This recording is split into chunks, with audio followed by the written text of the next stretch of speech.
Okay,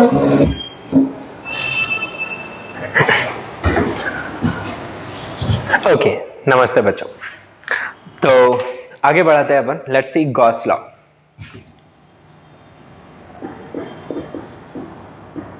तो मैं आपको पहले ही बता चुका हूं, गॉस एक मैथमेटिशियन थे जिन्होंने एक लॉ दिया जो कि जिससे कि कूलोम्स लॉ डिराइव किया जा सकता है, और हम ऐसा करेंगे भी। तो लिखिए गॉस ने लॉ क्या दिया। आपको इसमें फिजिक्स नहीं दिखेगी दूर दूर तक, ये मैथमेटिकल एक्सप्रेशन है। लिखिए और गॉस लॉ का ही ट्रांसफॉर्म्ड फॉर्म हम मैग्नेटिज्म में भी देखेंगे। तो अभी जो हम गॉस लॉ पढ़ रहे हैं वो इलेक्ट्रोस्टैटिक्स में पढ़ रहे हैं, ठीक है। तो लिखिए the flux of the net electric field, flux of, इसको वर्ड टू वर्ड करेक्ट लिखिए, net electric field through a closed surface, underline closed surface. Okay, यानी गॉस लॉ ओपन सरफेसेस के लिए काम नहीं करता। ओपन सरफेसेस के लिए कोई स्टेटमेंट नहीं है ये, ठीक है। ओपन और क्लोज सरफेस से मतलब मेरा क्या है कि क्लोज सरफेस जैसे कि ये रूम, जिस रूम में मैं अभी लेक्चर बना रहा हूं, so I am totally contained in the room, okay, with the different surfaces, so after all it's a closed surface, okay। जैसे आप ठंड में सोते हैं तो जो कंबल वगैरह रहता है, नीचे आपकी बेडशीट होती है, तो बेडशीट एंड कंबल ऑल टुगेदर वो एक क्लोज्ड वॉल्यूम बना लेते हैं, यानी हम क्लोज सरफेस बोल सकते हैं, जिसमें आप अंदर हैं कंप्लीटली, ठीक है। तो क्लोज सरफेस आपको समझ में आ रहा है। और ओपन सरफेस कहीं से भी अगर खुला हुआ है वो वॉल्यूम, तो वो ओपन सरफेस का एग्जाम्पल रहेगा, ठीक है।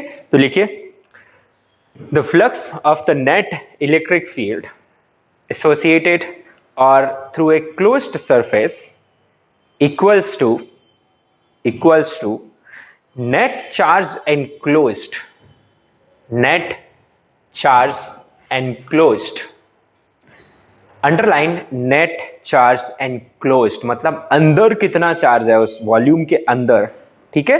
सरफेसेस के अंदर, सरफेसेस के अंदर का मतलब ये नहीं है कि सरफेस, सपोज एक पेज है मेरे पास, या मेरा हाथ ही मान लो ये एक सरफेस है।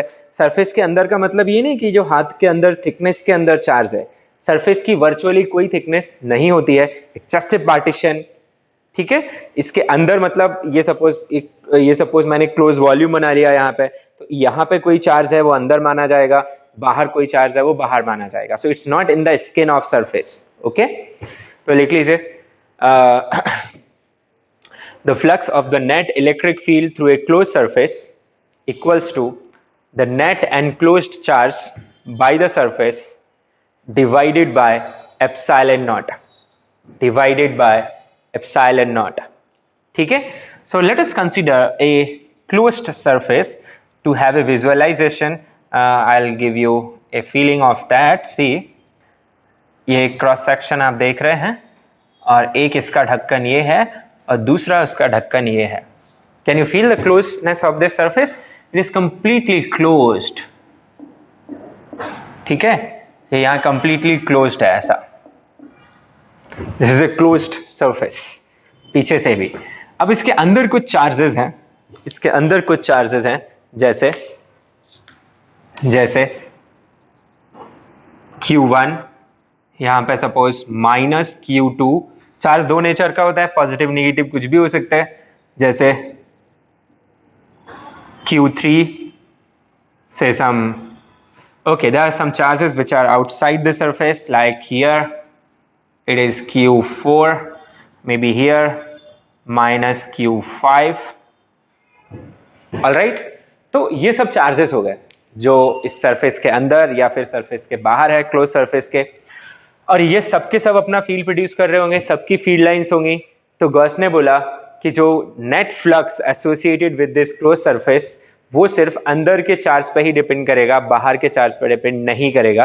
और सही भी बोला है, क्योंकि बाहर ये Q4 को आप कंसीडर करें तो इससे जितनी भी फील्ड लाइन क्रॉस करेंगी वो एंट्री भी लेंगी इस सरफेस के अंदर, और कहीं ना कहीं से क्या भी लेंगी, एग्जिट भी लेंगी। एंट्री फ्लक्स क्या हो जाएगा आपका नेगेटिव, एग्जिट फ्लक्स पॉजिटिव, तो आफ्टर ऑल क्या मिल जाएगा आपको, जीरो।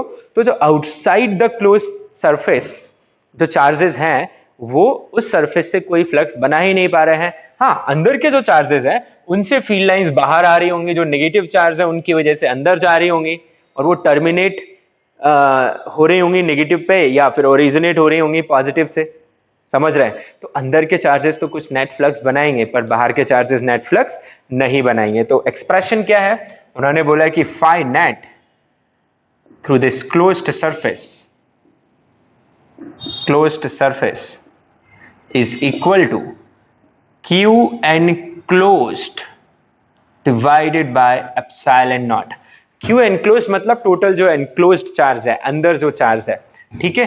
तो अंदर क्या चार्ज है फिलहाल आप देखिए, अंदर चार्ज है q1 plus minus q2 plus q3 divided by epsilon naught। so this is the total flux finite closed।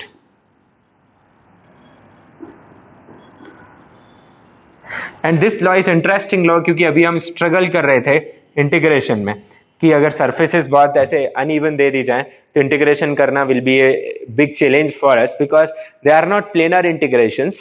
मैंने तो आपको एक सर्कुलर या रिंग के लिए सॉल्व करवाया तो वो इंटीग्रेशन कन्वर्ट हो गया सिंगल वेरिएबल में, but if you take in general irregular surface then it will be the limit of the mathematics which you are studying in your 12th standard, okay? And NEET students के लिए फिर तो ये portion आपके syllabus में ही नहीं रहता because you are not taught the mathematics part of this, okay? So Gauss law, ये लॉ है, इसको हम प्रूव करेंगे for a point charge, but ये एट द एंड जो इंटीग्रेशन वगैरह है सब हो गए, क्या रिजल्ट मिलता है आपको? q1 plus minus q2 plus q3 divided by epsilon naught. This is the Gauss law, okay? Now flux की डेफिनेशन के हिसाब से phi net through this closed surface वो कैसे लिखोगे आप? It will be the integral of E dot d A. अब जो इंटीग्रल है वो कहां से कहां करना पड़ेगा? लिमिट कहां से कहां जाएगी इसकी? तो लिमिट जाएगी एंटायर सरफेस को कवर करने के लिए, तो मैथमेटिक्स में हम इसे क्लोज्ड इंटीग्रेशन के नाम से जानते हैं और इस इंटीग्रल के ऊपर ऐसा ये सर्कल बना देते हैं। तो ये जो सिंबल है वो क्या बताता है? Integrating over a closed surface. मैं वापस बता दूं, रिंग, जैसे ring is not a close surface, ring तो एक कर्व है, इट्स ए क्लोज कर्व, तो वो एक सरफेस बनाएगा और it's not a closed surface. Sphere, yes, sphere is a close surface, cube is a close surface, समझ रहे हैं? जो वॉल्यूम कंटेन करेगा वो क्लोज सरफेसेस फॉर्म करता है। So this is integration. तो आगे से ध्यान रखें, गॉस लॉ का फॉर्मेट क्या बन जाएगा? गॉस लॉ का फॉर्मेट बन जाएगा, फ्लक्स की जगह पे हम लिख सकते हैं close integral E dot d A is equal to, ये हो गया आपका total flux associated, will be equal to Q enclosed divided by epsilon naught। So this is the mathematical form of Gauss law, ठीक है? This is your phi total and this is the statement of Gauss law कि ये किसके equal आ जाता है? Q total enclosed divided by epsilon naught। Now charges का आपको algebraic sum करना है, एक वो बात ध्यान रखनी है। दूसरी बात यहाँ पे मैं आपको समझा दूं कि ये जो फील्ड है, ये जो E है, this E is not only due to this charges which are inside, this E is the net field at location of the Gaussian surface. Suppose आपने यहाँ पे कोई भी छोटा सा एरिया dA मान लिया, तो E डॉट dA का मतलब क्या है? यहाँ पे E सबकी वजह से आएगा, E will be due to all, say suppose due to this it is E1, due to this it is E2, ठीक है? due to this it is E3, due to this it is E4 and due to this it is E5, ठीक है? so the point here, ये diagram आप दूसरा बनाएं, पहले जो मैंने बनाया था वो अलग से बना के रखें, इसे अलग से। तो इस E डॉट डी में ये जो E है, this E is due to all, not only due to the enclosed charges, it is due to all, ठीक है? at any location। but what happens जब हम ये इंटीग्रेशन करते हैं तो E1 डॉट डी कुछ निकलता है, E2 डॉट डी भी कुछ रहेगा, E3 डॉट डी भी कुछ रहेगा, but E4.dA and E5.dA which are like outside, उनका over the close surface integration कितना आ जाएगा? 0. That's why they will not appear in the right hand side of this expression. Okay, so you note this down ना and write few points. जो मैंने अभी बातें की हैं उन्हें अपन लिख लेते हैं. लिखिए, the Q enclosed is the net charge enclosed by the surface through which flux is to be calculated. Net charge enclosed by the surface through which net flux is to be calculated. और वो surface closed surface होनी चाहिए, otherwise ये law वहाँ applicable नहीं है. दूसरा, the electric field on the left hand side, this is the expression of Gauss law, mathematical expression. So electric field on the left hand side of the equation is the resultant electric field due to all the charges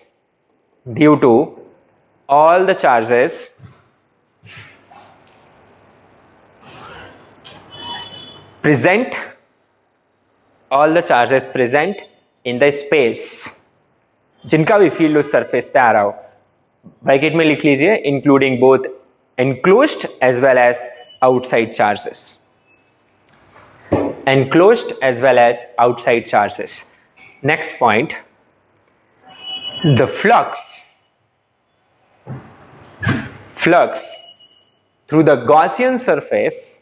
अच्छा, ये जो closed surface है जिसपे आप Gauss law लगाते हैं उसे हम आगे से गॉसियन सरफेस बोला करेंगे. ठीक है, कोई भी क्लोज सरफेस जिस पर गॉस लॉ यूज हो रहा है उसे हम गॉसियन सरफेस बुलाएंगे.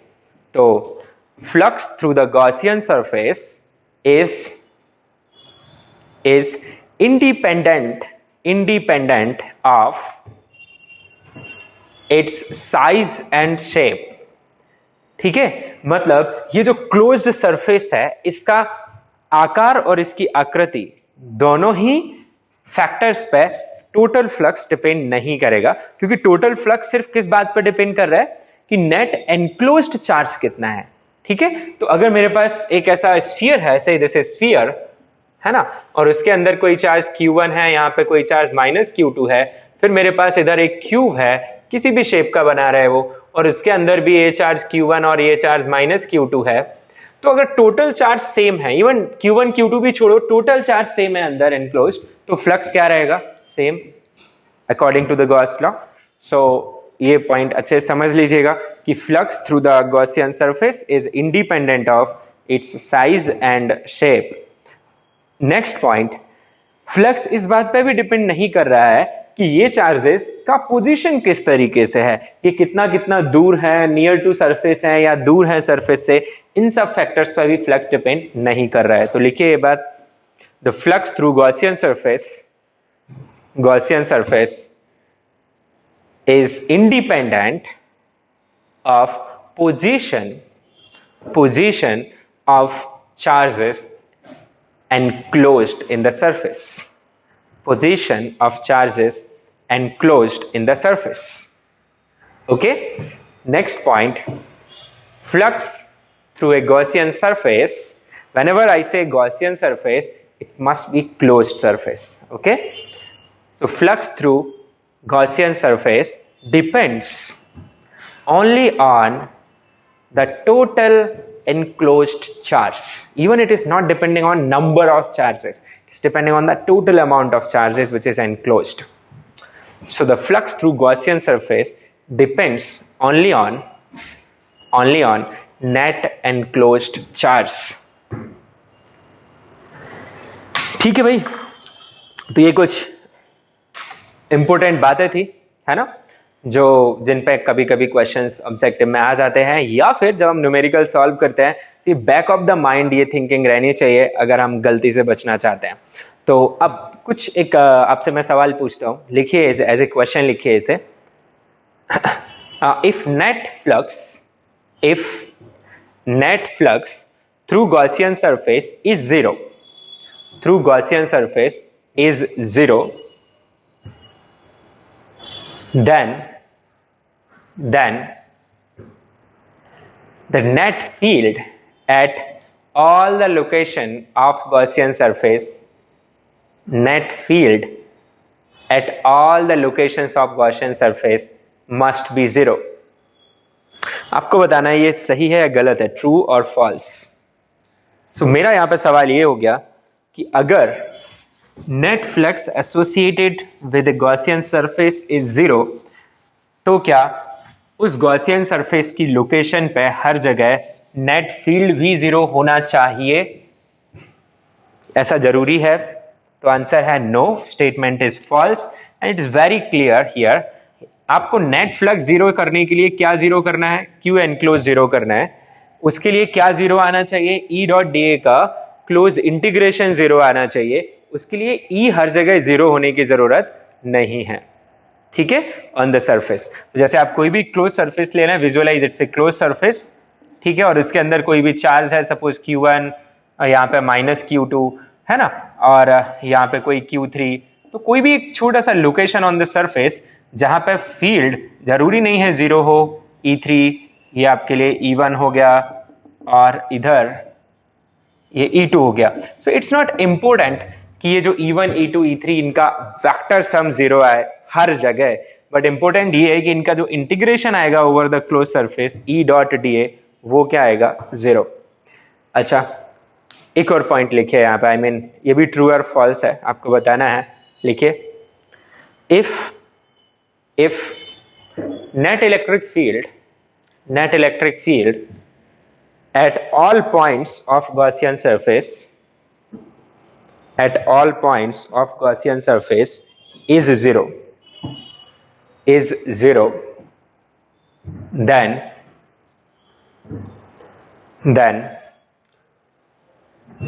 net flux associated with the Gaussian surface must be 0. Net flux associated with Gaussian surface must be 0. It is true, क्योंकि आप बोल रहे हो कि अगर हर लोकेशन पे ही फील्ड 0 है, मतलब E डॉट डी ए जो है वो हर जगह 0 है. So 0, 0, 0, exact zeros you are adding there. So what will you get? 0 only. This is true. Okay? तो ये कुछ छोटी छोटी माइन्यूट सी बातें थी जिन पे क्वेश्चंस आ सकते हैं. ठीक है, अब चलिए देख लेते हैं हम कि how we can prove this Gauss law. Okay, so we can do two things, like I can consider Coulomb's law to be true and I can derive Gauss law, or I can consider Gauss law to be true and derive Coulomb's law. तो मैं चलिए पहले derive कर रहा हूँ, considering Coulomb's law to be true and I'm going for Gauss law. अब mathematics बहुत tough हो जाती है, तो इसके लिए हम एक सिंगल चार्ज रख के ही सोचेंगे. ठीक है, we will think from single charge point of view only. तो मान लीजिए आपके पास यहाँ पे कोई चार्ज है Q, एक ही चार्ज को ले रहे हैं हम अंदर to simplify the mathematics, and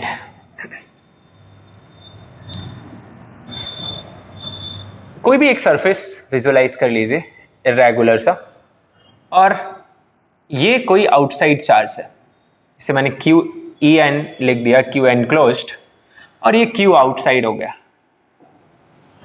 ठीक है, अब अपन सॉल्व करते हैं इसे. देखिए, तो मुझे मुझे प्रूफ करना है, I need to proof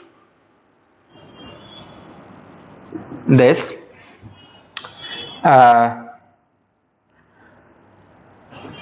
integral E dot dA over the closed surface is equal to Q enclosed divided by epsilon naught.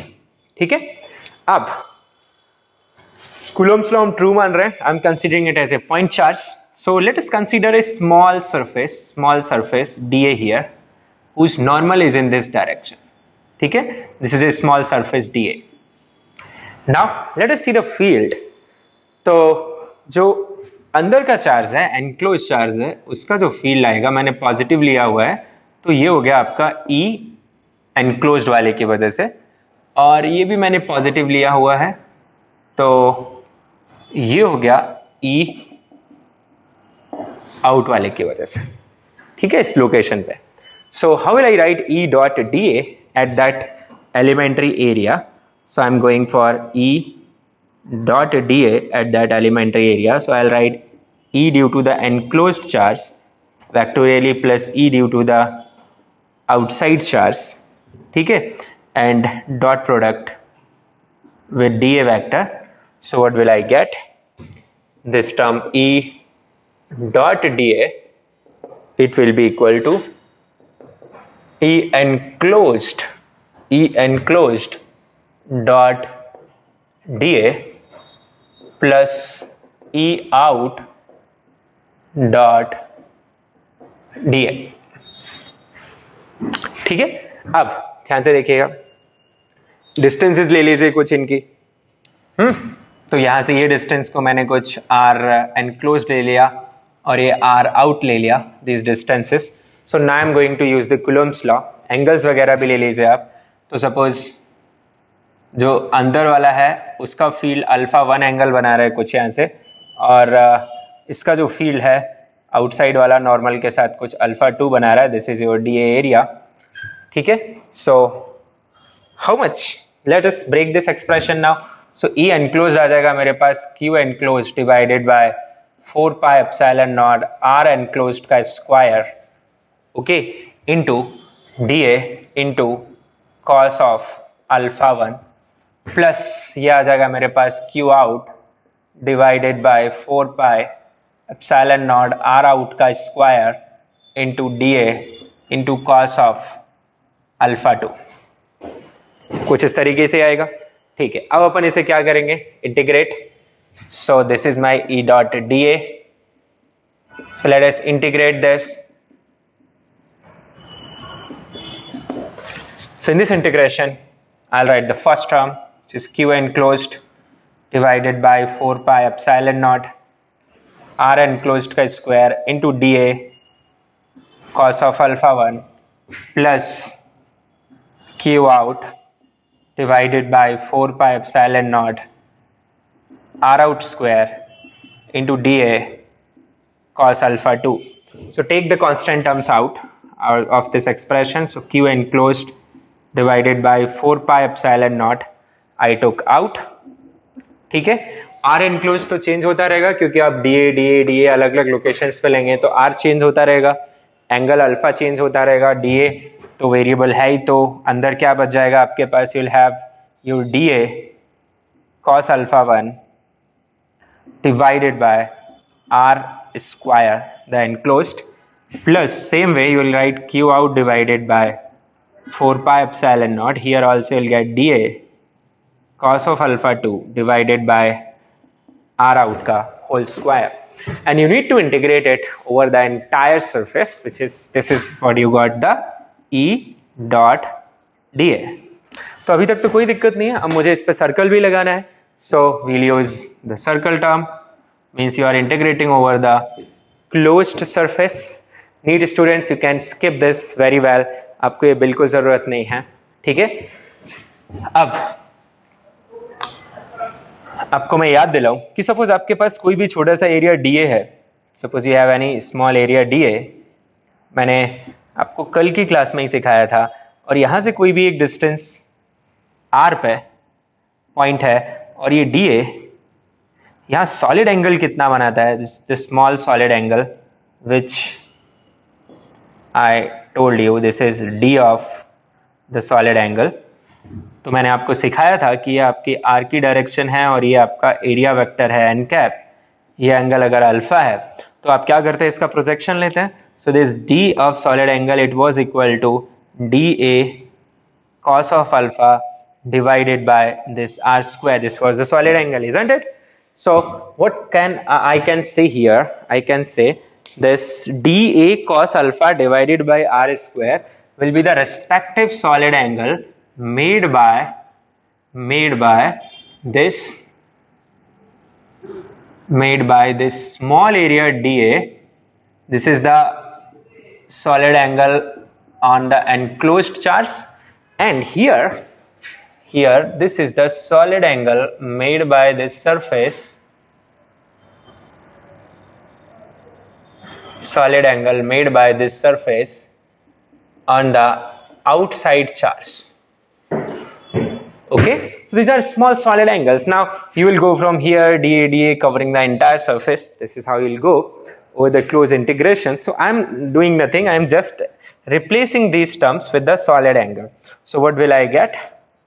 I'll get this enclosed integration E dot dA is equal to Q enclosed divided by 4 pi epsilon naught into d of solid angle which is the enclosed, ठीक है, plus Q out divided by 4 pi epsilon naught into this d out, this particular solid angle. Now ये close surface है और एक close surface अपने अंदर के point पे टोटल कितना सॉलिड एंगल बनाते हैं at any of its inside point 4 pi steradian, और एक क्लोज सरफेस अपने बाहर के पॉइंट पे कितना टोटल सॉलिड एंगल बनाती है? 0. That I discussed in that lecture. तो ये 0 और इसका जो इंटीग्रेशन निकल के आएगा वो 4 pi. So what you got, this close integral E dot dA is equal to Q enclosed divided by 4 pi epsilon naught into 4 pi. So what you got? Q enclosed divided by epsilon naught. So is the proof of this. So you understood, I hope, कि इसमें जो E लिया गया है, this E is both outside inside सब मिला जुला के, बट आउटसाइड वाले टर्म का जो इंटीग्रेशन है ओवर क्लोज सरफेस वो 0 आ जाता है, इसलिए वो नेट फ्लक्स में पार्टिसिपेट नहीं करता, जबकि एनक्लोज नेट फ्लक्स में पार्टिसिपेट करता है. तो ये जो कैलकुलेशन आप बोर्ड पे अभी देख रहे हैं, this is proof of Gauss law from Coulomb's law. Can put the heading like that, proof of Gauss law from Coulomb's law. उल्टा भी किया जा सकता है, Coulomb's law from Gauss law, वो मैं नहीं करा रहा हूँ. C from HCV कुछ खास नहीं है, आप लोग वहां से आसानी से देख सकते हैं. जैसे मैंने अभी किया भी था, एक स्फीयर के लिए मैंने आपको प्रूफ किया था, ओके, वो मैंने यही प्रूफ किया था, तो आप उसे HCV से देख लीजिएगा. That is Coulomb's law from Gauss law. ठीक है. एनीवे हम ढेर सारे क्वेश्चंस कर रहे होंगे, उनमें वो ऑटोमेटिकली निकल के आ ही जाएगा, तो there I will prove it for you. चलिए अब हम इसके ऊपर कुछ न्यूमेरिकल सॉल्व कर लेते हैं based on this idea of Gauss law.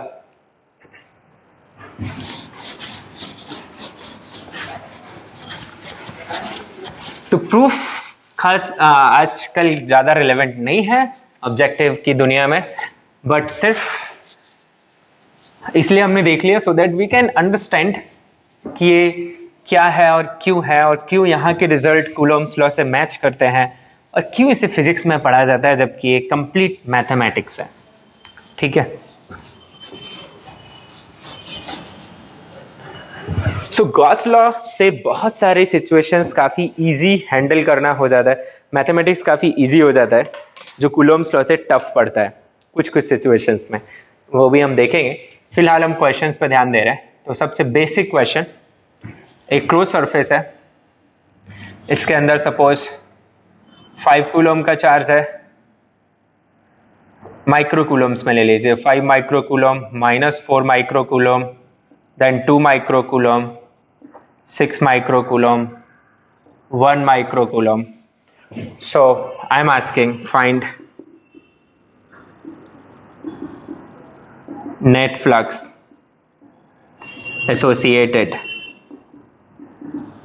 with this closed surface. से closed surface, आपको भले क्लोज कर्व दिख रहा है, अब 2D में आप सरफेस दिखा भी नहीं सकते, एज्यूम कर लीजिए इट्स ए क्लोज सरफेस. तो टाइम पास है एकदम. बाय गॉस लॉ हम लिख सकते हैं this phi through this close surface. अब close surface is my Gaussian surface, तो मैंने GS लिख दिया. It is equal to Q enclose divided by epsilon naught. तो एनक्लोज कौन कौन से चार्ज हो रहे हैं? 5 microcoulomb plus minus of 4 microcoulomb plus 2 microcoulomb divided by epsilon naught. so it will become phi gs is equal to your 5 और 2 7, 7 में से 4 गया 3, तो 3 microcoulomb divided by epsilon not. Epsilon not की वैल्यू आप पुट कर दीजिए. So that will be the flux. और एप्सिलॉन नॉट कितना होता है? 8.85 into 10 to the power minus 9. So you can put, if you want, 3 into 10 to the power minus 6 divided by 8.85 into 10 to the power minus 9. So ये आपका ऐसा unit में flux आ जाएगा, और फ्लक्स की यूनिट होती है वोल्ट मीटर. ओके, चलिए आगे बढ़ते हैं फिर अपन.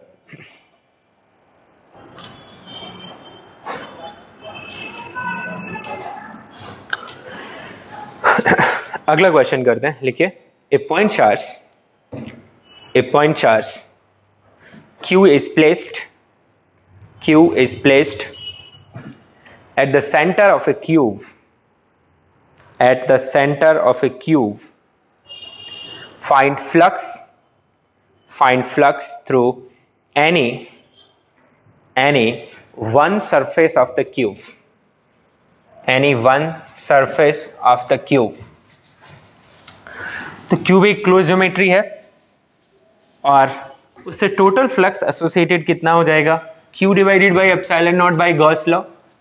पर वो पूछ रहा है किसी एक फेस से बता दीजिए. तो not tough.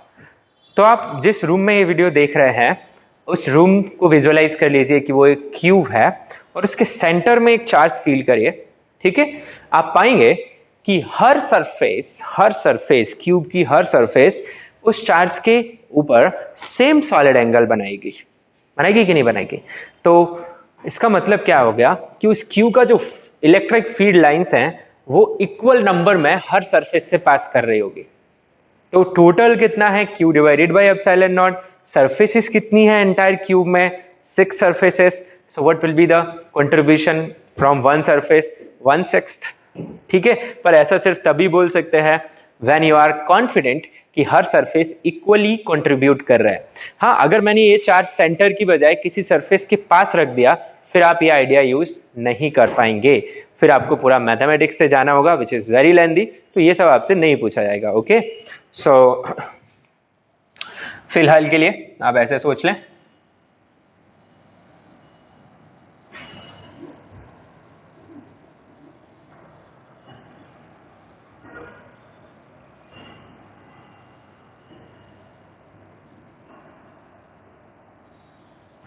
Okay, it's a cube, और इसके सेंटर पे कुछ इस तरीके से मैंने चार्ज क्यू रख दिया.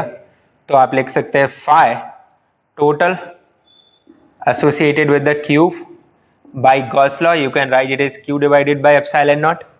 ठीक है, now you can write as Q is placed at centre. So equal number of field lines are crossing each surface.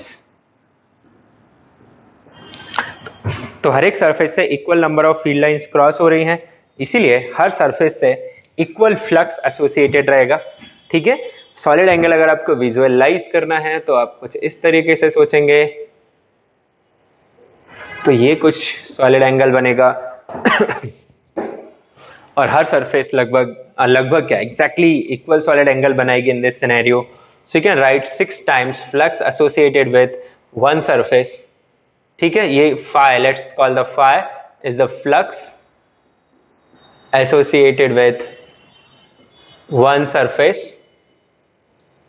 In that case, 6 phi will be equal to this Q divided by epsilon naught. So flux through one surface will be Q by epsilon naught, 6 epsilon naught. ठीक है. अच्छा, एक और question मैं आपसे पूछता हूं कि यही क्यूब, अगला क्वेश्चन है, लिखिए, a point charge Q is placed at one of the corners of a cube. then find flux associated with the cube. तो एक क्यूब के कॉर्नर पे चार्ज प्लेस कर दिया और पूछ रहा है कि बताओ उस क्यूब से कितना फ्लक्स एसोसिएट होगा उस चार्ज की वजह से। तो फील करिए, सपोज यहां पे चार्ज क्यूब अपन ने प्लेस कर दिया, ओके नॉट यहां पे लेते हैं अपन, जगह नहीं है ऊपर। तो सपोज हमने यहां पे एक चार्ज प्लेस कर दिया दिस क्यूब, तो is my answer still Q divided by epsilon naught through this cube? No. अगर ये क्यूब अंदर होता तब चलता, ये कॉर्नर पे एग्जैक्टली, इन कॉर्नर पे होने का मतलब है इस क्यूब के अंदर नहीं है कंप्लीटली। ठीक है, अब आपको क्या करना चाहिए ऐसे केस में, आप सिमेट्रिक ज्योमेट्रीज विजुअलाइज करिए जिससे कि ये चार्ज कंप्लीटली एनक्लोज्ड हो जाए। ठीक है, सिमेट्रिक इसलिए ताकि आप जितने बॉडीज यूज करेंगे उतने टाइम्स कम कर देंगे फ्लक्स को एक के लिए। तो मैं सोच रहा हूं कि ऐसे ही क्यूब को एक साइड में और प्लेस कर दिया मैंने। ठीक है, ऐसे ही क्यूब को साइड में और प्लेस कर दिया। अभी भी ये कॉर्नर पूरा बंद नहीं हुआ है, अभी भी ये कॉर्नर खुला हुआ है। तो इसे कवर करने के लिए मुझे और क्या करना पड़ेगा, मुझे ऐसे ही दो क्यूब सामने की तरफ भी प्लेस करने पड़ेंगे। ऐसे ही दो क्यूब सामने की तरफ भी प्लेस करने पड़ेंगे, कुछ ऐसा ही इधर भी करना पड़ेगा। तो how many cubes I have placed till now are 4 cubes. अब आप सोचो अभी भी एनक्लोज नहीं है, हाँ हर साइड से एनक्लोज हो गया, ऊपर से खुला हुआ है। ऊपर से कवर करने के लिए मुझे ऐसे ही कितने क्यूब और लगेंगे, 4 cubes. So I will require 4 more cubes to cover this particular charge here. अब डायग्राम बहुत घटिया होता जाएगा, तो आई वांट कि आप सोच लें कि ऐसे मुझे 4 क्यूब और रखने हैं। तो कुल मिला के इसे कवर करने के लिए मुझे कितने ऐसे क्यूब लगेंगे, 8 identical cubes. So we'll need 8 identical cubes to cover this charge। और इसे कवर से ज्यादा अच्छा टर्म आप यहां पे यूज कर सकते हैं, टू एनक्लोज दिस चार्ज।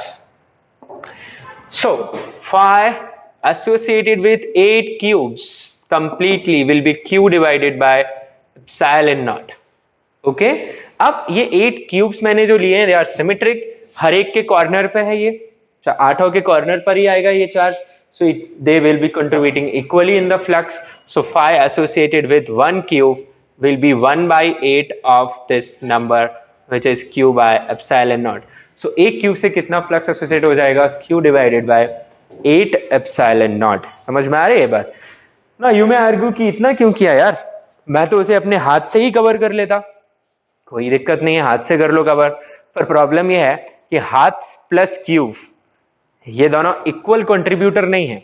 हाँ, आपका हाथ से आपने इसे कवर कर लिया होता एक ही क्यूब और बाकी इसका पोर्शन मैंने ऐसे कवर कर लिया, तो मेरा हाथ का सरफेस प्लस एक क्यूब का सरफेस मिलके टोटल फ्लक्स कितना बनाते, Q divided by epsilon not. पर आप ये भी नहीं बोल पाते कि हाथ से जितनी लाइंस क्रॉस कर रहे हैं उतनी क्यूब से कर रहे हैं। ठीक है, तो अल्टीमेटली आपका पर्पस सॉल्व नहीं हो पाता, इसीलिए हमने सिमेट्रिक सरफेसेस से इसे कवर किया हुआ है। ओके, ठीक है भाई, ये तो हो गया एक पूरे क्यूब से कितना कंट्रीब्यूशन आ रहा है।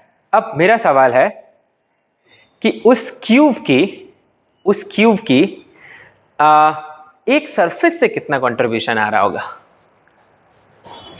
कंट्रीब्यूशन, और I can ask the same situation, means charge is placed at the corner of the cube, and now I am asking what is the flux associated with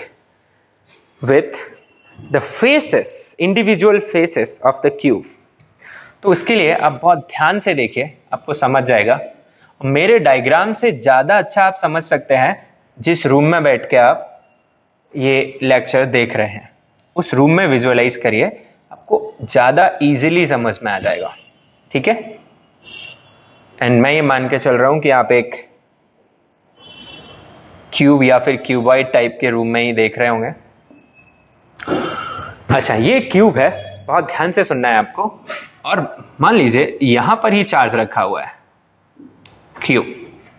faces हैं कुछ, जैसे कि मैं आपको बताऊं, लेट मी नंबरिंग कर देते हैं अपन इसे 1 2 3 4, ठीक है। फिर यहां से कर लीजिए 5 6 7 8। दीज आर 8 कॉर्नर्स, ठीक है। अब ध्यान से देखिए 6 सर्फेसेस कौन कौन सी हैं। एक सरफेस है मेरे पास विच इज फॉर्म्ड बाय 1 2 3 4। दूसरी सरफेस है मेरे पास which is formed by 1 2 7 6। तीसरी सरफेस है मेरे पास which is 1 4 5 6। चौथी सरफेस है मेरे पास which is 2 3 8 7, ठीक है। पांचवी सरफेस है मेरे पास पांचवी surface, the bottom one which we haven't considered, 3 4 5 8। and the sixth surface is yes 5 6 7 8। अब देख लीजिए मैंने सारी सरफेसेस कंसीडर किया, यू कैन चेक। अब इसकी फील्ड लाइन समझने की कोशिश करिए। अगर आप फील्ड लाइन समझ गए तो काम हो गया अपना। These are the field lines, है ना, ऐसा। हाँ, बाहर भी जा रही है, पर बाहर का कंट्रीब्यूशन तो भगा ही दिया हमने। इस क्यूब से कितना कंट्रीब्यूशन है 1/8। तो ये जो भी लाइंस आप देख पा रहे हैं जो अंदर की तरफ मैंने बनाई हैं, वो कुल मिला के कितनी है 1/8 Q divided by epsilon naught, ठीक है।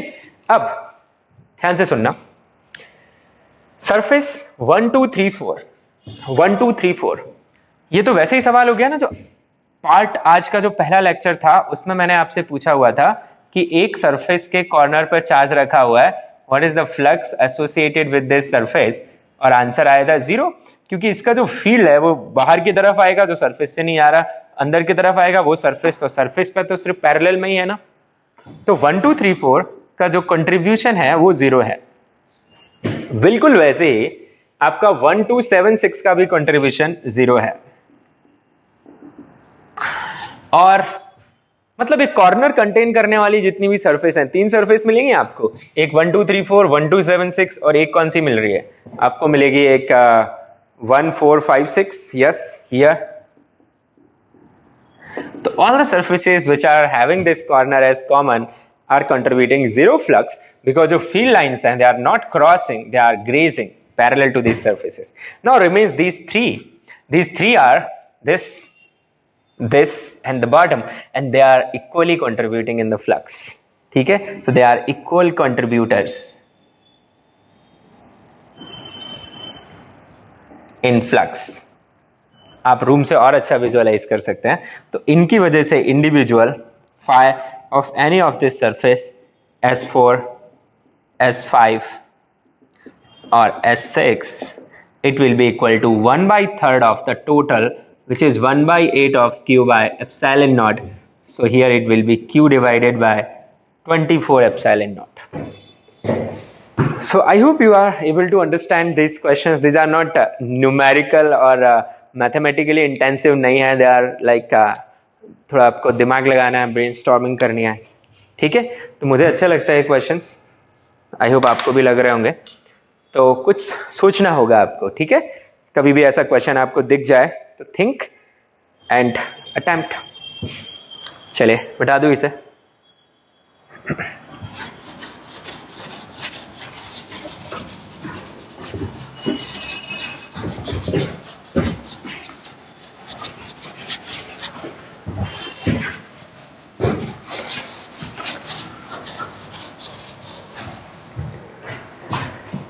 ऑलराइट, जैसे कि एक और सवाल मैं आपसे पूछूं कि मेरे पास आधा स्फीयर है, आई हैव ए हेमिस्फीयर, और उसके सेंटर पे मैंने एक चार्ज Q रखा हुआ है, इट्स हेमिस्फीयर। हालांकि स्फीयर के लिए मैं आपको कैलकुलेशन भी बता चुका हूँ, point charge and sphere case. ऐसे में पूछूं what is the flux associated with this, आपके पास मैथ्स भी है अभी तो इस केस के लिए, और दूसरा आपके पास गॉस लॉ है। तो गॉस लॉ से सोचते हैं, तो इस हेमिस्फीयर से कितना फ्लक्स एसोसिएटेड होगा वो आप खुद सोच सकते हैं। हेमिस्फीयर की ये तो ओपन सरफेस है, इससे तो कोई फ्लक्स आएगा नहीं, क्योंकि यहाँ तो ग्रेजिंग चलेगी और जो बाहर की लाइंस हैं वो किसी से फ्लक्स बना नहीं रही हैं। तो ये जो अंदर की तरफ लाइंस आ रही हैं वही फ्लक्स बनाने वाली हैं, ठीक है। पर क्या गॉस लॉ लगा दो आप यहाँ पे? नहीं, it's a open volume, Q is not getting enclosed in this hemisphere. So to understand that, you may argue, भाई कोई भी irregular टोपी पहना दो इसको, है ना, कोई भी irregular सरफेस से ढक दो इसको, वही चल जाएगा, बिल्कुल चल जाएगा। irregular सरफेस प्लस आप लिख सकते हैं phi through irregular surface plus phi through this hemisphere will be equal to, Gauss law से क्या आ जाएगा, Q divided by epsilon not, but you can not से दे आर इक्वल, ठीक है। हाँ, उसके लिए बढ़िया क्या रहता, उसके लिए अच्छा रहता कि आप जो विजुअलाइज कर रहे हैं सेकेंड सरफेस, वो इसका एकदम सिमेट्रिक सरफेस होता, वो भी एक आधा स्फीयर होता, हेमीस्फीयर, ठीक है। इन दैट केस आप लिख सकते थे फाई थ्रू हेमीस्फीयर, जो कि एक जैसा ही है, प्लस फाई थ्रू हेमीस्फीयर, ठीक है, it will be equal to Q by epsilon naught. और ये दोनों इक्वल कंट्रीब्यूटर थे, इक्वल कंट्रीब्यूटर, तो इस केस में आपका जो आंसर आता वो हाफ आ जाता। So flux through one of the hemispheres वो आ जाता मेरे पास 1/2 Q divided by epsilon naught. Is that clear? तो ऐसे क्वेश्चंस आपको देखने को मिलते रहेंगे, दिमाग इस्तेमाल करिए और सॉल्व कर सकते हैं आप इन क्वेश्चंस को। ओके,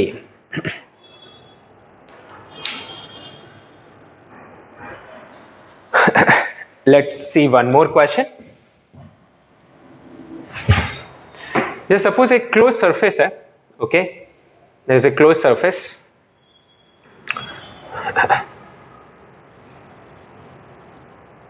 ऐसा कुछ सरफेस मान लीजिए, और इस सरफेस के अंदर कुछ चार्जेस एनक्लोज्ड हैं, पर मैं आपको बता रहा हूं फ्लक्स तो स्केलर क्वांटिटी है, ठीक है, flux is a scalar quantity, but direction सिर्फ इनकमिंग आउटगोइंग के लिए दिखा रहा हूं मैं। तो 10 volt meter, 5 volt meter, 15 volt meter and 10 volt meter, ठीक है, या इसे 10 की जगह आप 8 ले लीजिए। अब मेरा क्वेश्चन है find this are the flux incoming and outgoing across the surface. आप लिख लीजिए ऐसे, this diagram represents the flux incoming and outgoing through a close surface, जैसे क्लोज सरफेस। तो मेरा सवाल है find charge enclosed in the surface. तो मुश्किल नहीं है, आपका सॉल्यूशन बिल्कुल इजी सा जाएगा। आपको सिर्फ ये ध्यान रखना है कि जो इनकमिंग फ्लक्स है उसे आपको कैसा लेना है, नेगेटिव। आउटगोइंग फ्लक्स उसे आप कैसा लेंगे, पॉजिटिव, ठीक है। तो इस तरीके से आप बिंदास गॉस लॉ लगा सकते हैं by Gauss law. You can write this phi net through the close surface, जैसे मैं गॉसियन सरफेस बोल दे रहा हूं, is equal to Q enclose divided by epsilon naught. And phi net कितना आ जाएगा आपके पास, आउटगोइंग है 10, आउटगोइंग है 5 तो ऐड हो गए, इनकमिंग है 15 तो सब्ट्रैक्ट हो गया, इनकमिंग है 8 तो सब्ट्रैक्ट हो गया, equal to Q divided by epsilon naught which is enclosed. तो what is the Q enclosed, you will get 15 तो cancel, -8, so you got Q enclosed in this volume is minus of 8 epsilon naught. This is your answer. So negative charge enclosed है क्योंकि net incoming हो रही है outgoing के comparison में। Alright, तो आज के लिए हम इतना ही रखते हैं। मैंने आपको गॉस लॉ और उसके बेसिक क्वेश्चंस आज करवाए हैं। कल के लेक्चर में हम देखेंगे कि गॉस लॉ से हम इलेक्ट्रिक फील्ड कैसे फाइंड कर सकते हैं। ठीक है, आज हमने देखा कि गॉस लॉ से फ्लक्स कैसे फाइंड कर सकते हैं।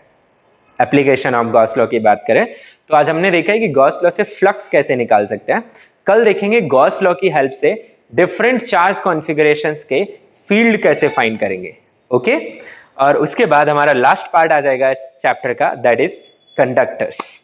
Thank you.